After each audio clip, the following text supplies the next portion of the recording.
everyone. In today's video, I will be discussing about capacity of contract. What is the meaning of capacity of contract? Contractual capacity when forming a contract is often referred to as either competency or the capacity. When it comes to entering into a legally binding contract, certain people may be considered to lack the capacity or the competency to contract. In short, both parties to a contract must have the contractual capacity or the competency in order for the agreement to be legally binding. Contractual capacity means that the parties are able to understand that a contract is being formed. Further, the parties must also be able to understand the basic nature of the contract. In short, when a party does not understand the nature and the consequences of an agreement that they have entered, the law treats the party as lacking the capacity to form a legally binding contract. It is important to note that contractual competency and capacity have nothing to do with a person's skill in bargaining or negotiating a contract. Thus, just because a person does not understand every detail and provision in a contract does not mean that they lack the competence or the capacity to form the contract. In short, it is enough if the person understands that they are entering into a contract and that they understand the general nature of the contract. For example, most people that enter into a phone plan contract have no ability to negotiate and surely do not understand or even read every detail and provision in the contract. However, they are still entering into a binding contract as they do understand that they are entering a contract in order to have a phone plan. When does a person lack a contractual capacity? In general, a person who enters a contract presumably possesses complete legal capacity to be held liable for the duties they agree to undertake, unless the person is a minor, mentally incapacitated, or intoxicated.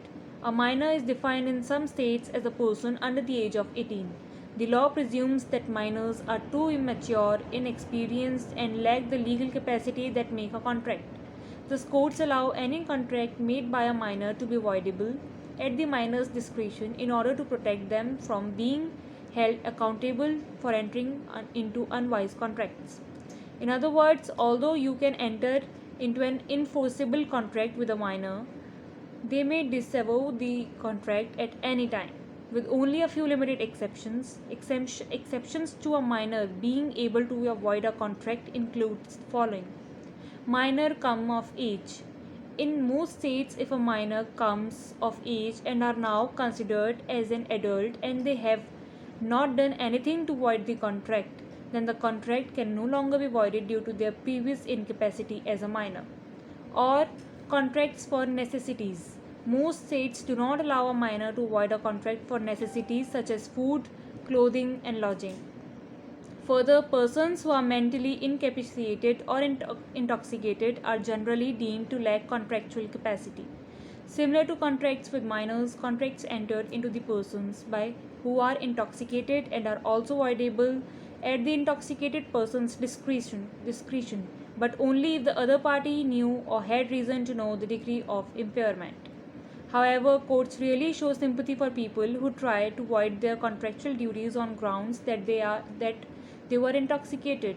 As a practical matter, courts only void contracts upon a showing of evidence that demonstrates the sober party was taking clear advantages of the intoxicated person.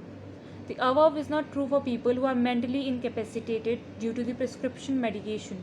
They are generally treated the same as people who are mentally incompetent or insane. Therefore, people incapacitated due to the prescription medication are generally relieved from their contractual responsibilities. Likewise, contracts entered into with mentally incapacitated people are voidable at that person's discretion. However, a mentally incapacitated person's graduation or personal representative may ratify a contract as the legal representative for the mentally incapacitated person and thereby convert the agreement into a legal binding contract.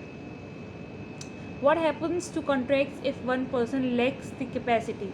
As noted above, if a contract has been entered into but it is later discovered that one of the parties lacks contractual capacity, the contract is usually voidable.